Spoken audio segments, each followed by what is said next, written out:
My name is Scott Marlowe. I work for the Rural Advancement Foundation International, USA, based in Pittsburgh, North Carolina. This is our series of videos about why we spend lots of money on commodities and much less money on fruits and vegetables. This is our third video, and last time we talked about the specific crops. This time we're going to talk about the environment in which those crops are grown. What is it about how they're grown and where and what those situations are.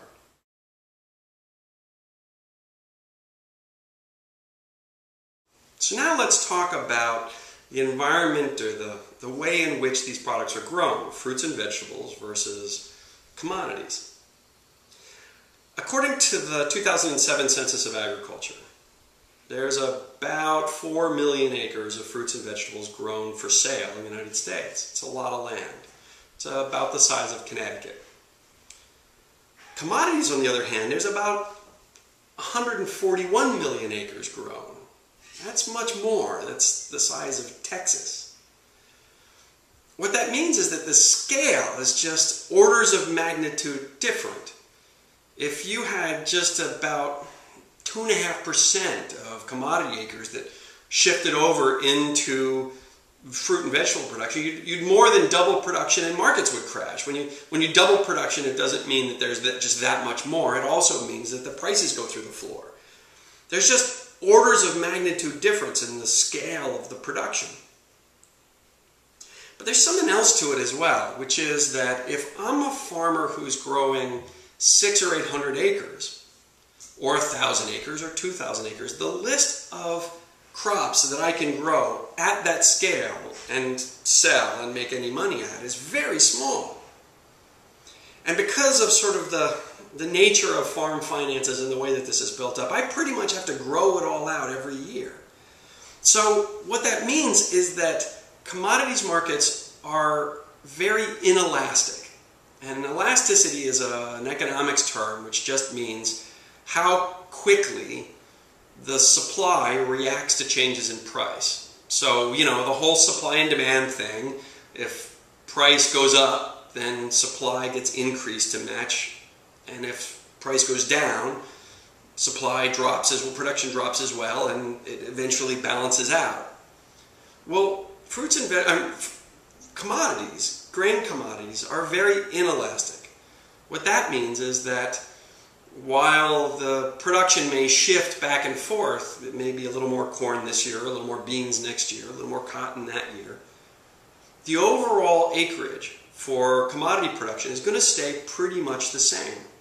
And it may shift back and forth just a little bit, but it's not going to shift that much. Part of that inelasticity is also because each farmer has an extraordinarily small segment of the market. So that if prices go down, if I was to say, well, prices are down, so I'm going to not produce, basically I would have no effect on the market and I'd go broke. In an odd sort of way, actually, when prices go down, the only way for a farmer to cope with that is to try to produce more. It's a bad treadmill that happens. And that we try to get at with some of the programs, but basically what happens is, if the prices go down, my margin goes down. The only way that I have to address that is by taking my fixed costs over more, spreading my fixed costs over more units. So I need to produce more. So in a weird way, reductions in price, instead of reducing production, increase production. So I have to do that in order to keep myself in business. The problem is that when all the farmers do it at the same time, it increases the supply and the price goes down further. The other issue here is that, you know, a lot of the folks that I know who sell at the farmer's market, part of their resilience and part of the health of their farm and their enterprise is the fact that they're selling much of the year. If we have a hurricane in September, they've already made most of their money for the year. If I'm growing cotton and corn, when we get to September, I haven't gotten paid yet. I was in a restaurant with a farmer one day, and he was joking with the waitress, and she was joking about getting paid and payday, and he said, I got one payday a year, and he's pretty much right.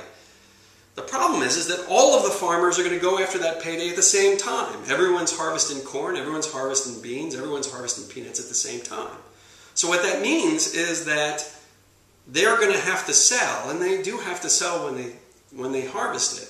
They're going to sell at the time of year which has the greatest supply, and as we all know from Economics 101, the greatest supply means the lowest price.